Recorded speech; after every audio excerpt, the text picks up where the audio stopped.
Hello everyone, I'm Jonathan Little. I'm here today with episode 263 of Weekly Poker Hand. I want to thank you for being here with me today. I hope life is treating you amazingly well.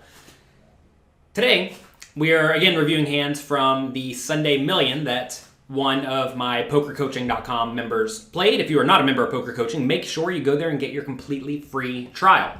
Today, he has King 10 offsuit under the gun and elects to raise it. Something this player did wrong pretty consistently was open big or like high offsuit hands like King 10 offsuit, Queen Jack offsuit, etc. from early position. And this may not feel like much of a leak because, King 10 looks reasonable, but think about what you're actually doing here. You are essentially volunteering to play out of position with a hand that's going to make mostly top pair bad kicker, and you're taking your hand against everyone else at the table. This is not a good situation to be in, and you would much prefer to just fold. If we are going to raise this deep stacked, by the way, I'm a much bigger fan of making it about 3 big blinds in general. As you get shallower, that's when you can consider min raising. All right, flop comes great for Hero. He has King 10. It comes King 10 for 2 hearts. Hero even has the King of Hearts.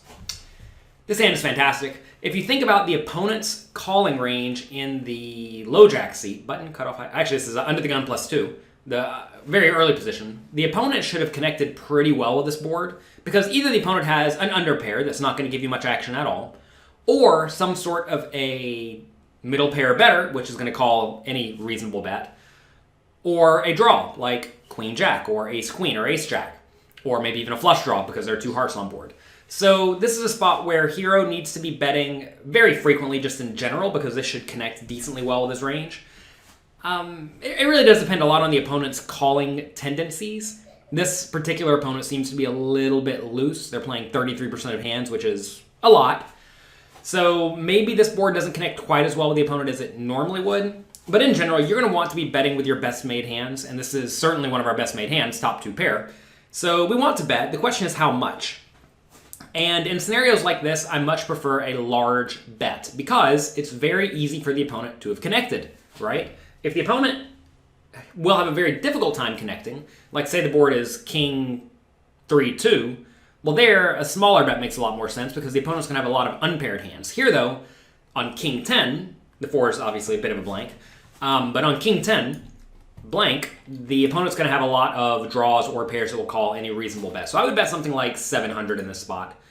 And our Hero makes the classic mistake of just half-potting it. And this is something else Hero did, in my opinion, wrong throughout the whole tournament, is he did not use all of the various bet sizes. Remember, we are playing no limit hold'em, not half pot bet hold'em.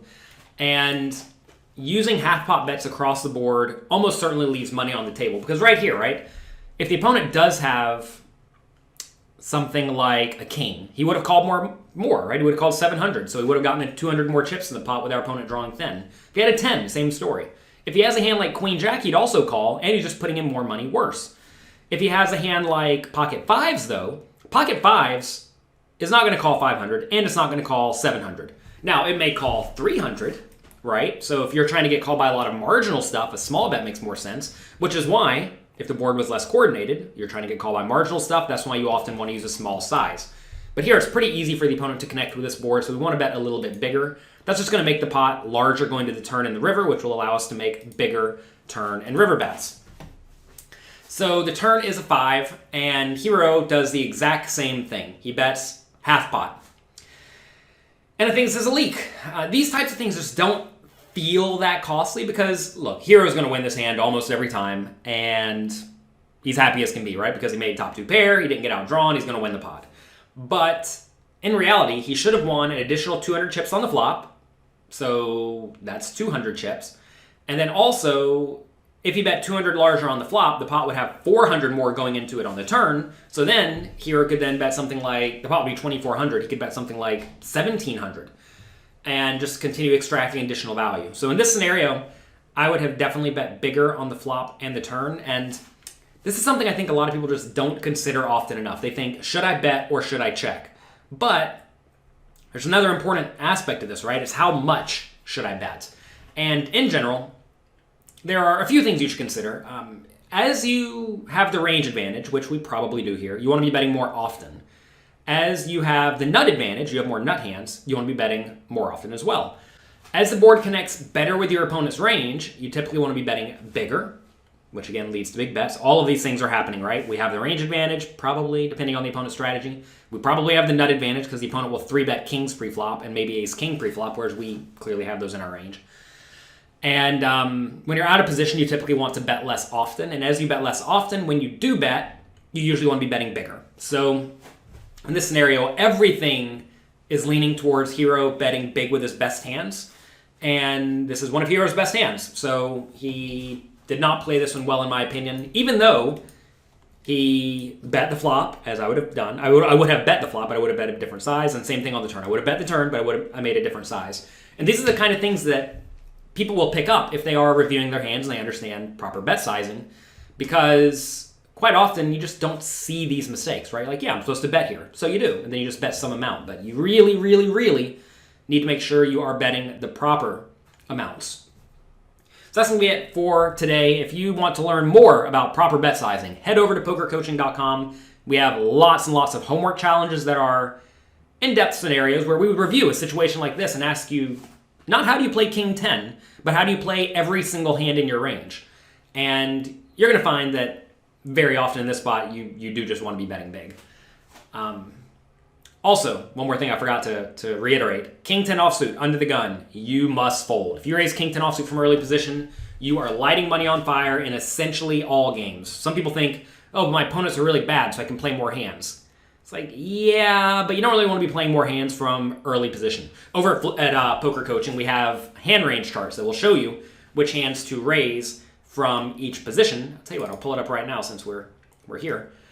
From early position, let me scroll on up.